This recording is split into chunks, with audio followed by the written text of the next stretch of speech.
Welcome to sigmoid school. তো আজকে থেকে আমাদের ভার্সিটি অ্যাডমিশনের যাত্রা শুরু হতে যাচ্ছে, যেখানে আমরা ভার্সিটি কোশ্চেনগুলো ক্যালকুলেটর ছাড়া সলভ এবং শর্টকাট টেকনিকের মাধ্যমে কিভাবে করতে হয় এই আলোচনাগুলোর মাধ্যমে আমাদের প্রিপারেশন গড়ে তুলব। তো আমি চলে যাচ্ছি আমাদের প্রথম কোশ্চেন, যেটা নার্সিং 2018-19 সালে আসছে। তো কোশ্চেনটা একটু আমরা পড়ি। কোশ্চেনটা ছিল যে দুটি সমমানের ভেক্টর একটি বিন্দুতে ক্রিয়াশীল হলে তারা পরস্পর 240 ডিগ্রি কোণে ক্রিয়া করে, উহাদের লব্ধির মান ও দিক কত? তো আমরা জানি দুটি সমমানের ভেক্টর যদি এ আরেকটা সমমানের ভেক্টর যদি এ হয় এবং তারা যদি একটা আলফা কোণে ক্রিয়া করে, তো আমরা ভাইয়া সবসময় মনে রাখবো যে ওই আলফা কোণটাকে দুইটা সমমানের ভেক্টর সমদ্বিখণ্ডিত করে ফেলবে। তার ফলে আমরা বলতে পারি যে লব্ধির মানটা হবে আমাদের এই দিক বরাবর, সেটার কোণটা হবে যে কোনো একটি ভেক্টরের সাথে আলফা বাই 2, যে কোনো একটি ভেক্টরের সাথে আলফা বাই 2। এর পাশাপাশি তোমরা আরেকটা যেটা মনে রাখবা যে লব্ধির মান দিকটা তো আমরা পাইলাম যে লব্ধি কি করবে, দুইটা ভেক্টরের সাথে কি আলফা বাই 2 করবে। আর লব্ধির মানটা কি হবে, লব্ধির মানটা হবে 2 ইন্টু সমমানের যে কোনো একটি ভেক্টরের মান ইন্টু কস আলফা বাই 2। ওকে, তাহলে এই জিনিসটার মাধ্যমে আমরা এইটা মনে রাখবো যে দুটি সমমানের ভেক্টর যদি আলফা কোণে ক্রিয়াশীল থাকে তাহলে লব্ধির দিকটা কি হবে, দুইটা আলফা কোণের মধ্যবিন্দু বরাবর যাবে, মানে মধ্য দিয়ে যাবে। তার মানে লব্ধিটা যে কোনো একটা ভেক্টরের সাথে আলফা বাই 2 করবে।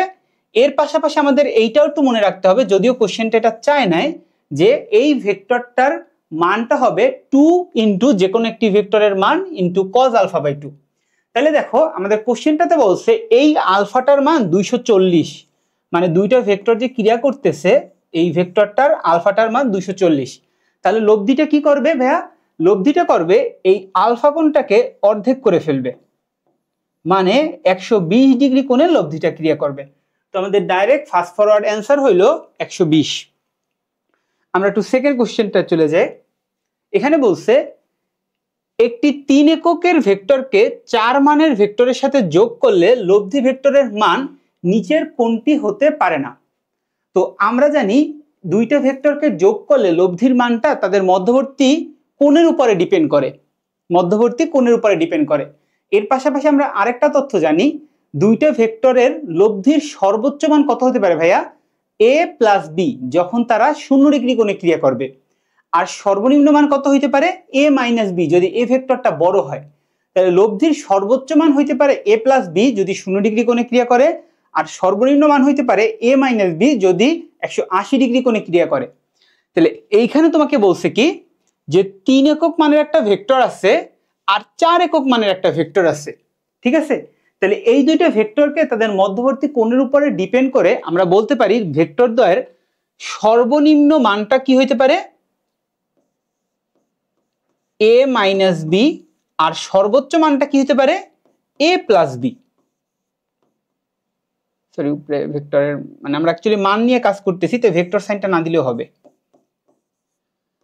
ওকে, তাহলে এইখানে ভেক্টর দুইটার মান বলা আছে 3 একক, আরেকটা ভেক্টরের মান বলা আছে 4 একক। তাহলে সর্বনিম্ন মান কত হইতে পারে ভাইয়া, যখন 180 ডিগ্রি কোণে ক্রিয়া করবে, 4 মাইনাস 3, মানে এখানে একটা মডুলাস তোমরা মনে মনে চিন্তা করতে পারো যে আমরা অ্যাকচুয়ালি এখন কি কাজ করতেছি, মান নিয়ে কাজ করতেছি। তো ভেক্টরের মানে উপরে তো ভেক্টর চিহ্ন না দেওয়ার কোনো মানে নাই। তাহলে সর্বনিম্ন মান হইতে পারে 1 মিন, আর সর্বোচ্চ মান হইতে পারে কি ভাইয়া, সর্বোচ্চ মান যেটা হইতে পারে সেটা হলো a প্লাস বি। তার মানে 4 যোগ 3 ইজ ইকুয়ালস টু 7। তাইলে এই দুইটা ভেক্টরের লব্ধির মান আমি এটা বলতে পারি না যে 1 থেকে 7 এর মধ্যে ভেরি করবে। তাহলে আমরা অপশন একটু চেক করি যে 1 থেকে 7 এর বাইরে কি কি আছে। যেমন আমাদের প্রথম অপশনটা কি আছে, 0, যেটা কি 1 থেকে 7 এর মধ্যে পড়ে নাই, তার মানে এইটাই আমাদের অ্যান্সার। বাকিগুলো আমরা একটু চেক করি। 1 কি 1 থেকে 7 এর রেঞ্জে পড়ছে না, 3 কি 1 থেকে 7 এর রেঞ্জে পড়ছে না, 5 1 থেকে 7 এর রেঞ্জে পড়ছে না। তার মানে এই তিনটা মানই এই দুইটা ভেক্টরের লব্ধির মান হইতে পারে, শুধু 0 মানটা দুইটা ভেক্টর লব্ধি হইতে পারে না, যেটা আমাদের ঢাকা ভার্সিটির 21-22 সালে আসছে। 3 নম্বর কোশ্চেনটা বলছে দুটি সমমানের ভেক্টর একটি বিন্দুতে ক্রিয়াশীল, এদের লব্ধির মান যে কোনো একটি ভেক্টরের মানের সমান, ভেক্টর দুটির মধ্যবর্তী কোণ কত? তো একটু আমি 1 নম্বর কোশ্চেনটা রিকল করি। আমরা যখন দেখছিলাম দুইটা সমমানের ভেক্টরকে আমরা যোগ করছিলাম, তখন কি পাইছিলাম? মধ্যবর্তী কোণটাকেও কি করে ফেলছিল? অর্ধেক করে ফেলছিল লব্ধির মানটা। আরেকটা জিনিস আমি তোমাকে তখনই বলে ফেলছিলাম যে লব্ধিটার মানটা কত হবে? সেটা হলো 2 ইন্টু যে কোনো একটা ভেক্টরের মান ইন্টু cos α/2। তাহলে আমি এখানে আর ওইটা আলোচনা করতেছি না, যেহেতু আমি 1 নম্বরে বলে আসছি, আমি ডাইরেক্ট ফর্মুলাটা ইউজ করি। এগুলো কিন্তু একটু মনে রাখতে হবে আমাদের। অ্যাডমিশনের জিনিসটা হলো যতটা ফ্লুয়েন্সি, মনে করো তুমি একটা জিনিস অনেক ভালো মতো পারো, তোমার বন্ধু অনেক ভালো মতো পারে, কিন্তু যে কোনো একটা কম্পিটিটিভ এক্সামে গেলে দেখা যায় যে বন্ধু খুব তাড়াতাড়ি জিনিসগুলো অ্যান্সার করতে আসে, তুমি হয়তো পারতেছো না। এই যে তাড়াতাড়ি অ্যান্সার করতেছে, এই জিনিসটা হলো ওরা ওই জিনিসগুলো মুখস্থ রাখে। অ্যাডমিশনে সবসময় মনে রাখবা, বোঝা একটা ব্যাপার আছে, বোঝা অবশ্যই ভালো, বাট বোঝার পাশাপাশি আমাদের একটু মুখস্থ কিছু কিছু ফর্মুলা মনে রাখতে হবে, তাইলে আমাদের অনেক ফ্লুয়েন্সি বাইরে যায়। তো দুইটা ভেক্টর যদি সমান হয় তাদের লব্ধির মানটা আমি কি বলছিলাম? 2 ইন্টু যে কোনো একটা ভেক্টরের মান ইন্টু cos α/2।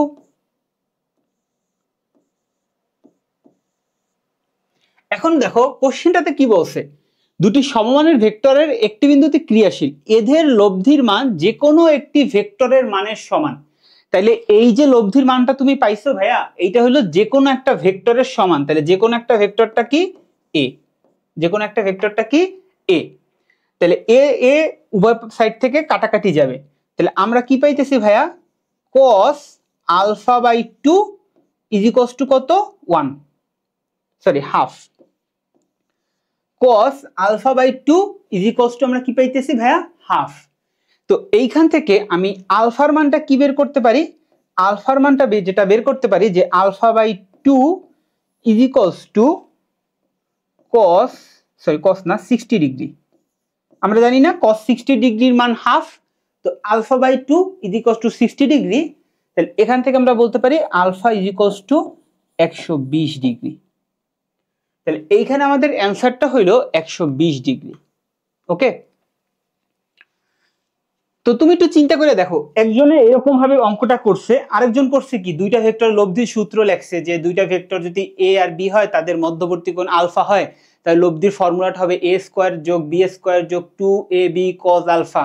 তারপর b কে রিপ্লেস করছে a দ্বারা, এরকম কইরা কইরা সে এই পর্যন্ত আসবে, তারপর আবার তার এতটুকু কাজ করা লাগবে। আর একটা স্টুডেন্ট এইখান থেকে ম্যাথটা শুরু করছে, তার মানে বুঝতে পারতেছো যে কম্পিটিটিভ এক্সামে সে কতটা আগায় থাকবে। তো এই জিনিসগুলোই তোমার একটু মনে রাখতে হবে, যে ফর্মুলাগুলা অন্তত বিভিন্ন কোশ্চেনে আসছে ওইগুলোর জন্য শর্টকাটগুলো হইলেও আমাদের মনে রাখা লাগবে। ওকে, তো আমরা একটু সামনে চলে যাই। দুটি ভেক্টরের লব্ধির মান সর্বোচ্চ হবে যখন এদের মধ্যবর্তী কোণ, তাহলে দুইটা ভেক্টরের লব্ধির মান কখন সর্বোচ্চ হবে? যখন মধ্যবর্তী কোণ 0 ডিগ্রি হবে। লাইক তোমাকে একজন 5 নিউটন বলে টানতেছে, তোমাকে আরেকজন 5 নিউটন বলে টানতেছে, তারা যদি একই দিক বরাবর টানে তখন তো লব্ধির মানটা সর্বোচ্চ হবে 8। তাহলে মধ্যবর্তী কোণটা যদি 0 ডিগ্রি হয় তাহলে লব্ধির মানটা সর্বোচ্চ হবে। ওকে, আমরা এখন এই পর্যায়ে ভেক্টরের ডট এবং ক্রস রিলেটেড ম্যাথগুলো করব। তো ডটে আমাদের বলছে যে এর মান কত হলে এ ভেক্টরটা বি ভেক্টর দ্বয় পরস্পর লম্ব হবে। এ ভেক্টরটার মান কত হলে এই এ ভেক্টর আর বি ভেক্টরটা পরস্পর লম্ব হবে। তো আমরা জানি লম্ব হওয়ার শর্তটা কি? লম্ব হওয়ার শর্তটা হইলো এ ভেক্টর আর বি ভেক্টরটার ডট 0 হইতে হবে। তো আই জে কে দেওয়া থাকলে এই দুটো ভেক্টরের ডট আমরা কিভাবে করব? আই এর সহগের সাথে আই, জে এর সহগের সাথে জে, কে এর সহগের সাথে কে। তাহলে এইখানে একটু দেখো ভাইয়া, আই এর সহগটা কি এ ভেক্টরের? 2।